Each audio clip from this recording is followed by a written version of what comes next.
Di sini pelan-pelan. Nanti insya Allah pada waktu Ustaz Syihab mengajar nanti diperdalam.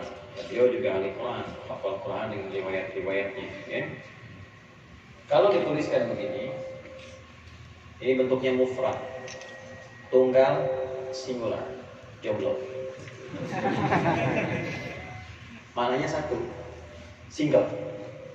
Jadi kalau ada kalimat begini, ini sifatnya tunggal. Kalau begini, nomor 2, alif, lam, sod, lam, wawu, alif, ta, maftuha, itu jamak. Tapi umumnya, jamakun mahdud, jamak tapi terbatas. Tidak boleh melewati, tak boleh kurang. Bentuk seperti ini, biasanya dipahami secara umum dengan sholat fardu, yang wajib. Kalau sholat fardu itu ada berapa waktunya? 5 waktu. Subuh 2, zuhur 4, asar 4, maghrib 3, kemudian isya 4. Jadi nomor teleponnya 24 434. Ini jamak. Karena 5 itu kan jamak, lebih daripada 2 kan? Lebih daripada 1. Cuman dibatasi. Jadi kalau Anda ingin menunaikan sholat fardu hanya 5 waktu. Kalau Anda tunaikan 4 waktu terlalu kurang, tidak sempurna. Anda tunaikan 6 waktu terlampau soleh. Jelas ya? Tapi kalau yang ini, yang ketiga, alif, lam, shad, lam, wawu, ada alif tegak di atasnya begini, tak marbutah. Ini bentuknya dipahami jama'un ghairu mahdud. Bentuk jamak tapi tidak terbatas seperti yang ini. Banyak lebih daripada yang ini. Kalau jamak itu lebih daripada yang ditetapkan, maknanya bukan menambah yang ini rakaatnya. Jadi subuh 2 jadi 3 misalnya, tidak. Tapi yang dimaksudkan menambah dari yang fardu dengan amalan tambahan, itu yang dimaksud dengan nafilah sholatnya, jamaknya nawafil, hukumnya disebut dengan sunnah. Maka muncullah kemudian kalimat sholat-sholat sunnah. Fokus. Sekarang buka Al-Baqarah tadi, ayat yang ketiga. Apakah bentuknya menggunakan 1, 2, atau 3?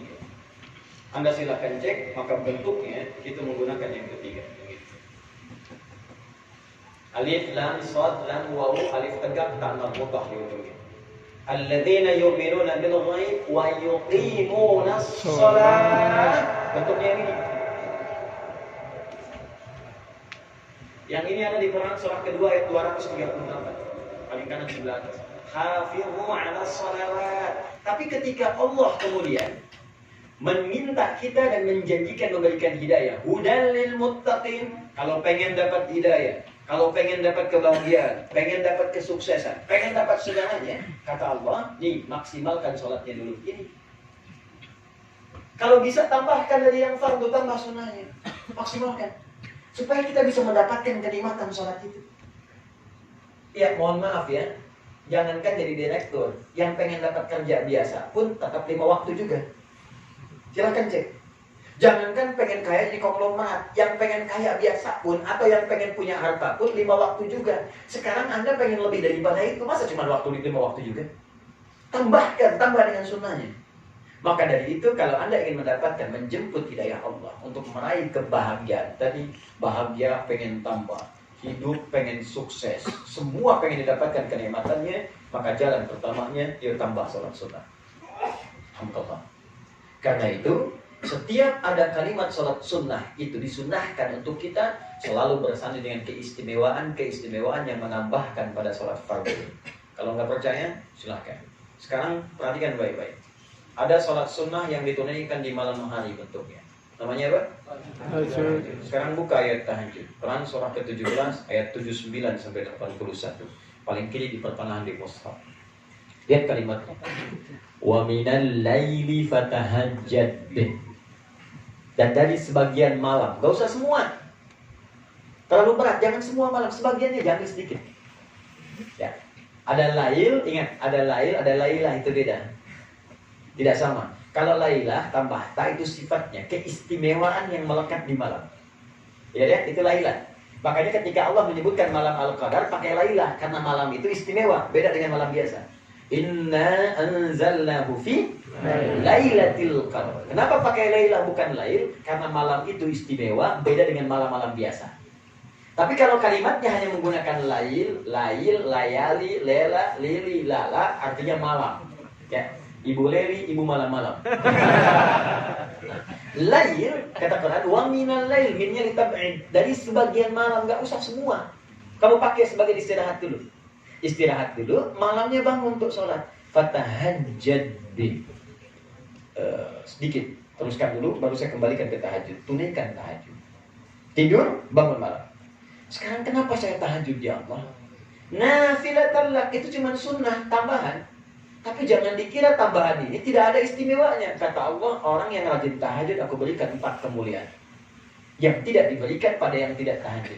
Jadi kalau Anda pun khusyuk menunaikan 5 waktu itu, tapi nggak tahajud, Anda tidak dapat keutamaan ini. 1. Asa ayyab'ataka rabbuka maqaman mahmuda.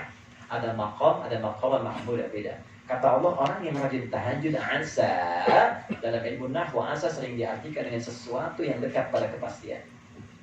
Maka kata Allah, saya akan dekatkan, saya pastikan akan saya dekatkan dia dengan diangkat pada martabat yang sangat terpuji. Maqam mahmuda, tingkat kedudukan atas dan disukai. Kadang-kadang ada orang yang jadi pimpinan, orang lain nggak suka. Ada orang naik jadi bos, orang lain nggak suka. Tapi ini beda, begitu dia naik, orang paham semua, pantas dia naik, memang bagus dia. Maqam mahmuda. 2. Wa qur rabbi adkhilni mudkhalas sidq. Dan katakan saat tahajud minta. Orang yang rajin tahajud kata Allah, aku akan bimbing cara dia mengawali pekerjaannya. Di setiap dia beraktivitas dibimbing oleh Allah sehingga apa yang dia lalui selalu baik. Mau bekerja tiba-tiba mudah, nggak perlu nyogok, nggak perlu keluar macam-macam dan sebagainya. Jangan aja. Saya pernah ajarkan ini pada salah satu pejabat. Saya diundang keluarganya untuk tadi saya ajarkan. Demi Allah saya katakan, saya nggak perlu sebutkan namanya. Dia masuk, seorang pejabat besar, kaya, luar biasa, rajin tahajud, rajin sedekah, rajin macam-macam. Dia amalkan ayat itu. Setiap kalinya naik, nggak pernah dia macam-macam. Nggak pernah nyogok, nggak pernah ini itu. Naik aja seketika, ada orang paham semua. Emang pintar, emang bagus, emang ini. Tahajud. Wa akhrijni mukhrajas sidq. Dan kalau punya kesulitan, kata Allah, aku akan bantu dia menemukan jalan keluar yang terbaik. Diberikan jalan keluar, enak gitu. Nah, tiba-tiba macet, begitu mau masuk ke macet ada orang datang, Pak jangan lewat sini macet. Kok bisa datangnya ke orang itu bukan pada yang lain?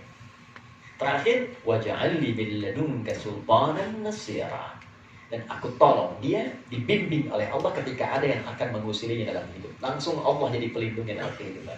Makanya Nabi yang sering tahajud ketika dibebaskan dari kepungan 100 pemuda pasukan khusus ketika akan hijrah itu kan dikepung, ya dikepung. Apakah Anda tahu orang mengatakan lalat masuk pun ketahuan, tiba-tiba diselamatkan oleh Allah dengan kalimat-kalimat yang indah. Salah satunya pengaruh dari ayat dan kebiasaan tahajud. Makanya banyak orang mengejar tahajud. Silakan Anda cek. Demi Allah saya katakan ini, buka kitabnya Al-Imam An-Nawawi namanya At-Tibyan. Jadi beliau sebelum mengarang Al-Arba'in 42 hadis. Riyadhus Shalihin 1896 hadis. Nanti ada syarah Muslim 9 jilid. Sebelum itu kitab pertamanya At-Tibyan fi Adab Hamalatil Quran. Di situ beliau menjelaskan kebiasaan para sahabat yang ahli Quran, bahkan ada yang pedagang, pebisnis, pengusaha, dosen, macam-macam disebutkan di situ. Tapi kebiasaan mereka hampir seluruhnya tidak pernah meninggalkan tahajud. Bahkan disebutkan oleh beliau, maaf, Utsman bin Affan, Abdurrahman bin Auf, Tamim Ad-Dari, tiap malam tahajudnya sampai khatam Al-Quran. Jadi yang dikejar itu tahajudnya. Di Abdurrahman bin Auf tuh begini, harta itu udah gak kepikiran, udah biasa. Yang beliau kejar itu untuk mendekati pemilik hartanya. Jadi kenikmatannya itu saat tahajudnya. Saking gak ada nilainya lagi. Makanya sekarang kalau orang tuh sudah kebanyakan harta, sudah jenuh dengan harta. Akhirnya apa? Nanam kangkung, nanam cabai, filantropis, jalan kemana. Ya cuma pakai kaos gitu kan, jalan. Karena kenapa? Nggak ada hal yang bisa diarahkan dalam jiwanya. Ini haus rohnya itu. Islam sudah memberikan obatnya. 1. Cari lagi misalnya, duha. Kenapa duha dibagi 3 bagian? Subuh tadi saya terangkan. Ya, ada awal duha disebut syuruk. At-Tirmidzi nomor hadis 586. Man shallal ghadata fil jama'ati aw fil masjid. Siapa yang salat syuruk, siapa yang salat subuh di masjid berjamaah atau berjamaah. Tsumma yaqulu yadhkurullah, kemudian duduk berzikir. Ya, zikir itu bisa ngaji. Bisa ngaji itu zikir. Quran surah ke-15 ayat 9. Inna nahnu nazzalna dzikra wa inna lahu lahafidun. Kami turunkan Quran sebagai zikir. Jadi kalau Anda sedang baca Quran, sedang zikir. Doa zikir. Quran surah ke-7 ayat 205. Wa dzkur rabbaka fi nafsika tadarruan wa khifatan wa duna jahri minal qaul. Zikir, doa. Ya, kalimat thayyibah, subhanallah, alhamdulillah, Allahu akbar, zikir. Quran surah ke-4 ayat 103. Fa idza qadaytumus salata fadhkurullah. Kalau selesai salat berzikir kepada Allah. Ya, menghafal Quran, ngulang-ulang mengerjakan zikir. Quran surah 54 ayat 17, 22, 32, 40. Walaqad yassarnal Qur'ana lidzikri fahal min mudzakir. Salat zikir. Quran surah ke-20 ayat ke-14. Innani anallahu la ilaha illa ana fa'budni wa aqimis salata lidzikri. Menyebut nama Allah ala asmaul husna zikir. Allah ya Rahman ya Rahim, Allah ya Allah ya Allah ya Allah zikir. Dalilnya apa? Quran surah kedua ayat 152. Fadhkuruni adzkurkum. Sebut namaku, aku sebut kamu.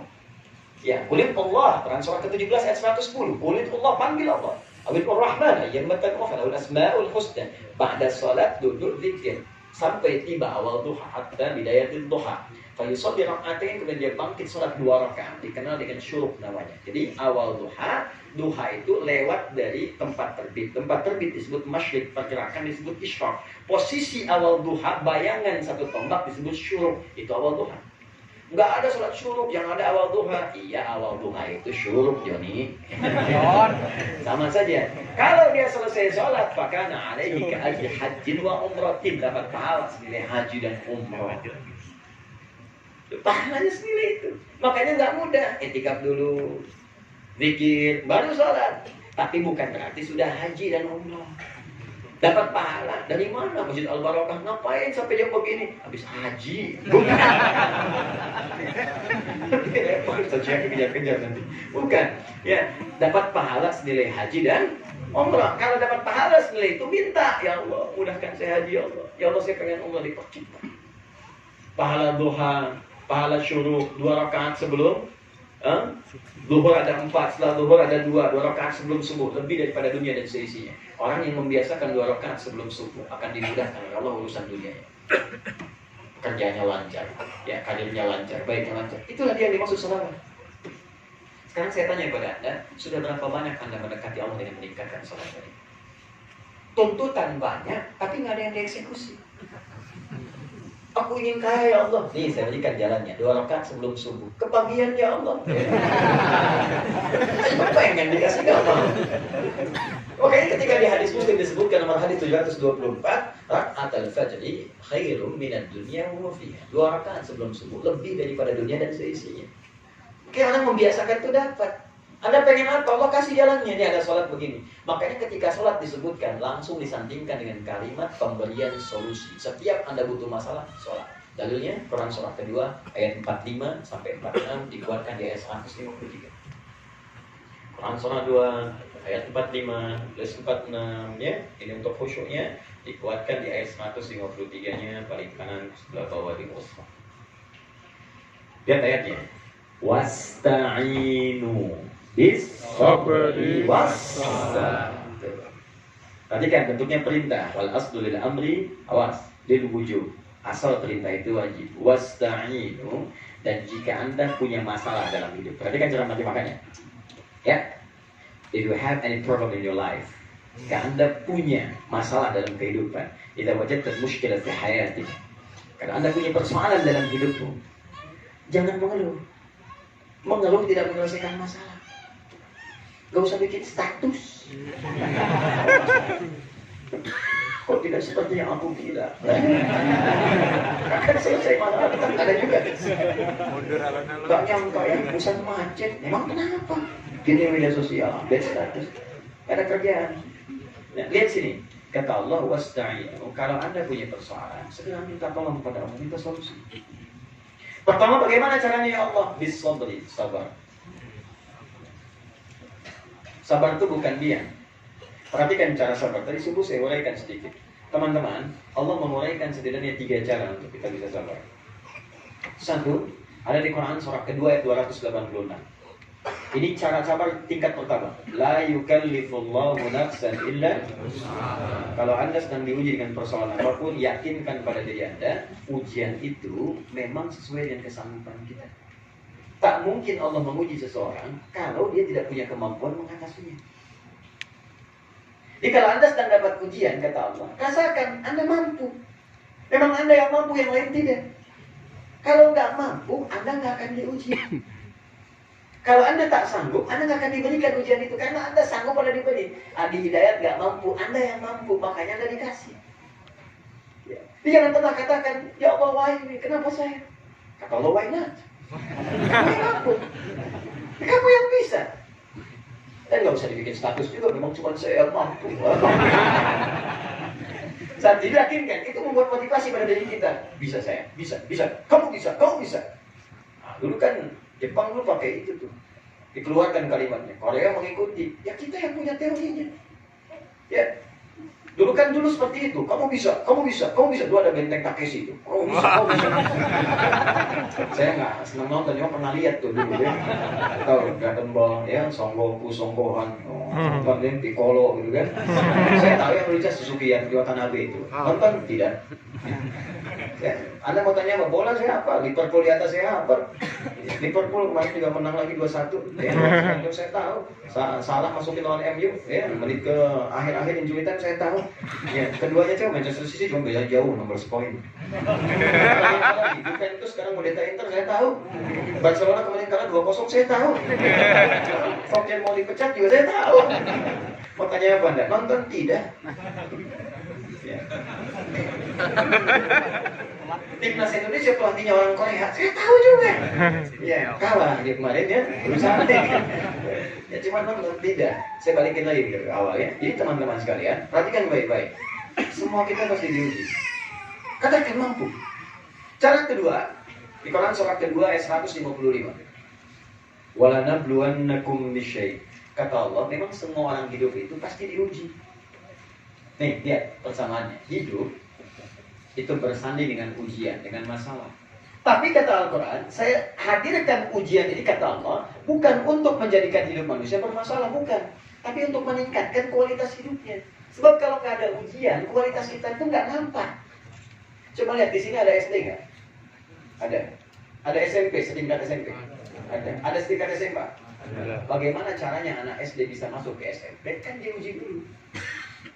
Kalau nggak ujian, nggak ketahuan tingkat kecerdasannya. Bagaimana naik ke SMA? Ikut ujian. Kalau nggak ujian, nggak ketahuan kualifikasinya. Hidup kita pun ketika diuji oleh Allah itu untuk meningkatkan kualitas hidup, bukan untuk bermasalah. Jadi kalau Anda mengharapkan tidak punya masalah, mustahil. Karena semua orang hidup itu pasti akan punya masalah untuk meningkatkan kualitas hidupnya. Kalau di pekerjaan kita di proyek, nggak pernah ada proyeknya. Bagaimana Anda bisa dapat gajinya? Saya mau kerja nih, tapi nggak ada proyeknya, gimana bisa dapat penghasilan? Ketika ada proyek, ada pekerjaan kan? Ada masalah di dalamnya kan? Maka rumusnya mengatakan hidup bersanding dengan masalah. Orang yang tidak ingin punya masalah sama dengan tidak ingin hidup. Saya tanya sebentar, siapa yang tidak ingin punya masalah? Tiga yang terakhir, setiap punya masalah, maka terapkan rumus ini. Ini penting secara psikologi. Inna ma'al usri kata Allah, kalau sedang punya persoalan, sabar terima dan katakan pada diri kita, ini pasti selesai. Gampang ini, sesulit apapun, gampang, maka akan jadi ringan bagi kita. Setelah itu, jangan cukupkan sampai situ. Kalimatnya belum selesai. Wassalah. Lalu datanglah lewat sholat dan mintalah solusi kepada Allah dalam sholat. Minta. Makanya para ulama dulu kalau punya persoalan sholat. Al-Imam Al-Bukhari, orang cuma tahunya ini ahli hadis, imam besar. Punya kitab namanya Sahih Al-Bukhari. Al-Jami' As-Sahih Al-Mustad Al-Mukhtasar min umuri Rasulullah sallallahu alaihi wasallam wa sunani wa ayyamihi. Tidak banyak orang tahu kitab itu ditulis selama 16 tahun. Dimulai di Mekah, Masjidil Haram, disempurnakan di Madinah. Dan tak banyak orang tahu setiap mau menulis satu hadis itu sholat dulu, sholat.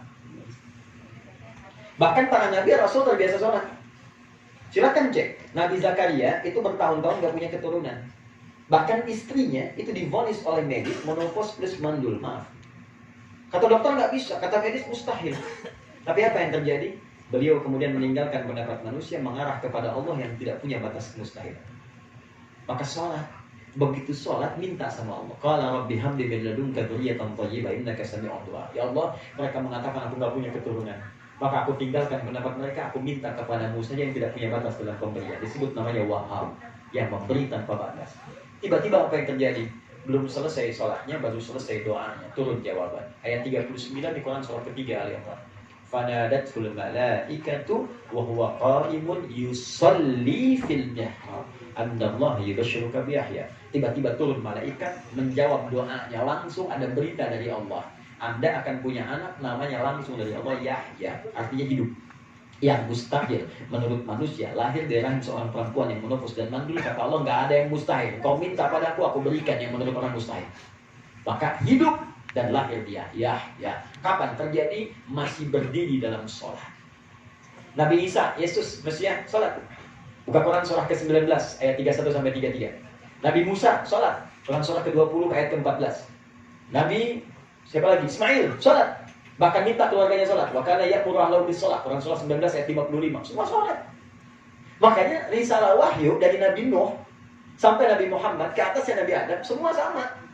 Nabi Muhammad menyempurnakan. Dalilnya Quran surah keempat ayat 163. Inna awhayna ilaika, ke Nabi Muhammad, kama awhayna ila Nuhin wan nabiyina min ba'di. Muhammad, wahyu aku berikan kepadamu sama persis ibadahnya dengan nabi-nabi sebelumnya sampai ke Nuh, sampai ke Adam. Cuma kamu lebih sempurna. Makanya nabi sebelumnya sholat. Anda urutkan ke atas sholat semua. Jadi kalau nabi yang dijamin surga, bebas dari kesalahan, masih sholat. Anda nabi bukan, rasul bukan, sahabat bukan, tabi'in bukan. Surga belum jelas, amalan berantakan, bisa menegangkan. Enggak sholat. Terus pengen bahagia lagi, Anda siap. Cie-cie. Jelas ya?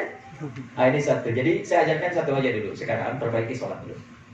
Insya Allah kalau sholat sudah dikerjakan, minimal yang pertama terjadi, kita jadi lebih baik. Yang jelek-jelek akan hilang. Seperti saya terangkan kemarin, fungsi sholat, inna sholata tanha 'anil fahsya. Jadi kalau sholatnya benar, yang jelek pergi dulu. Nanti kalau yang jelek sudah pergi semua, yang baik-baik datang. Kata-kata baik datang, ya senyuman datang. Kalau sudah baik datang, teman-teman baik datang. Itu sudah rumus. Makanya baik ketemu baik, ya, wa thayyibatu lit-thayyibin, wal khabithatu lil-khabithin. Yang jelek ketemu jelek, baik ketemu baik. Makanya tidak ada misalnya preman ketemu preman nyapa pakai assalamualaikum. Assalamualaikum, akhi. Ya, jadi baik ketemu baik. Tapi kalau Anda ingin jadi baik, bagus. Karena tidak pernah ada manusia yang sempurna. Catat ya. Di quote yang paling penting dari Quran. Beda manusia dengan iblis, dengan setan. Terdapat satu yang paling penting. Jadi kalau Anda ingin ngecek Anda manusia atau bukan. Saya nggak tega kalau bilang setan. Anda manusia atau bukan. Ini caranya. Manusia salah, tapi dia mau tobat. Makanya Nabi Adam ketika berbuat salah dengan sifat kemanusiaannya, maka diberikan bimbingan untuk tobat. Turun Quran surah kedua ayat 37 menerangkan, Fatalaqa Adamu min Rabbih kalimatin fataba alaih. Nabi Adam belajar tobat. Kalimat yang di Quran surah ke-7 ayat 23, Rabbana zalamna anfusana wa illam taghfir wa tarhamna lanakunanna minal. Itu kalimat tobat. Iblis beda, salah, gak mau tobat, gak mau balik. Iblis gak mau balik. Makanya ketika diminta tobat, diklarifikasi oleh Allah, kenapa gak mau sujud? Buka Quran surah ke-7 ayat 11 sampai dengan 13. Ayat 12 yang qala ma mana'aka alla tasjuda lima martum. Qala ana khairum minhu. Ana khairum minhu. Kenapa kamu gak mau sujud ketika saya perintahkan? Iblis, bukan sujudnya, tapi itu perintah saya. Kenapa kamu gak taat pada perintah saya? Ana khairum minhu, khalaqtani min narin wa khalaqtahu min tin. Saya lebih hebat daripada dia, Allah. Enggak level yang tinggi mesti sujud hormat kepada yang bawah. Alah, fakhruj. Keluar kamu. Keluar, kamu bukan di sini tempatnya. Maka mohon maaf, kalau ada makhluk berbuat salah, enggak pernah tobat, itu iblis makhluknya. Pasukannya setan. Dan itu kalimat diresapkan kepada manusia supaya jadi pengikutnya. Makanya hati-hati, kalau kita pernah berbuat salah wajar, namanya manusia, nggak ada yang sempurna. Saking ingin menegaskan kemanusiaannya itu, Allah pun menyuruh Nabi Musa Harun meluruskan Fir'aun karena dia manusia. Jadi Fir'aunnya pasti diberi petunjuk, apalagi Anda yang bukan Fir'aun. Pasti ada jalan untuk kembali, berubah. Ya kalau bisa berbuat yang soleh, kenapa memilih yang salah? Kalau bisa berbuat taat, kenapa bermaksiat?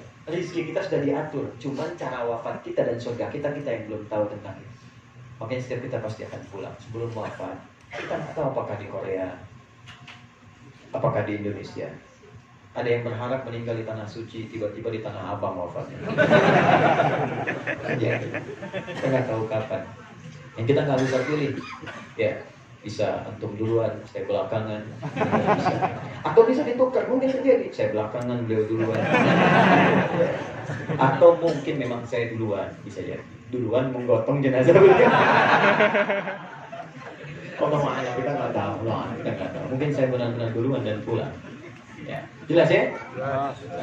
Terakhir, ini terakhir. Asal dia berapa?